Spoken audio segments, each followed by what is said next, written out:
It's an interesting story out in Bloomberg today about Peloton. One of a new strategy is at Peloton called Peloton for Business. And essentially what they're doing now is they're trying to market their product more to businesses.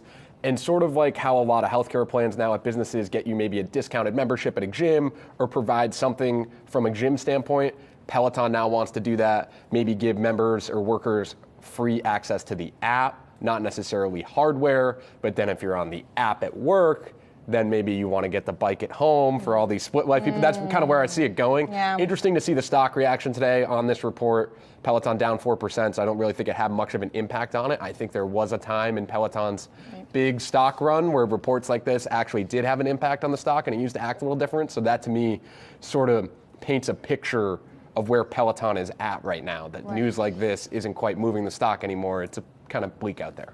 Yeah, and bleak outlook, I think, overall. I mean, if you're thinking about all the ways that Peloton could grow, Peloton for Business, I mean, it makes sense. And it's not just offices, also like luxury apartment buildings, things like that. That could be enticing for certain people that are into that. But I just think it's post-pandemic, it's just different. People are going out there to, we were just talking yesterday about lifetime gym membership and paying more for that gym membership that could also serve as a home office. So consumer behavior patterns are a little bit different too. Yeah, I was just going to weigh on that, is that I feel like, post-pandemic, we're certainly seeing a completely different consumer behavior than what we saw pre-pandemic. But even now, some of those COVID-19 trends that we saw of people really working out at home are certainly evolving. People want to get back out. People want to be involved. And so when you think of those high-end, luxury apartment buildings, they already have them in the apartment buildings. So they're really just looking to capitalize further of them. And the release said that it's regardless of size of the company, regardless of client needs.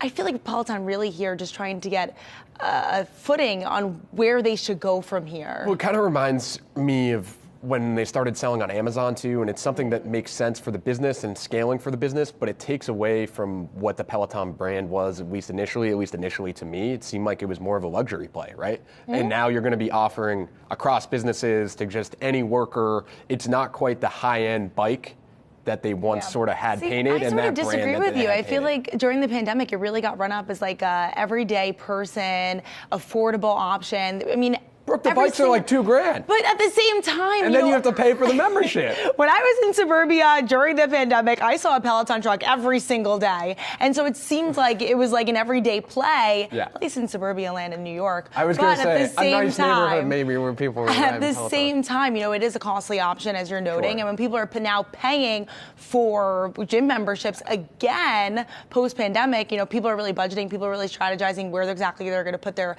dollar forth. And so ultimately, Peloton struggling to make it seem like it's worth it for the everyday person. Well, when I work out at home, I'm going on YouTube. I'm not paying for anything. And the YouTube workouts, always chef's good. Kiss. Like, they're really good. I gotta say, these influencers have stepped up their game. I did like a YouTube workout a couple weeks ago. I mean, I do work out more than that, but a couple weeks ago. 3 weeks ago. Yeah. Just one time. I work out all the time, but it was very good, and I feel like maybe that's a new age. Like, you don't necessarily need to pay a Peloton membership fee to work out at home. You could easily just go to the gym if you want that option, but there's other free options as well.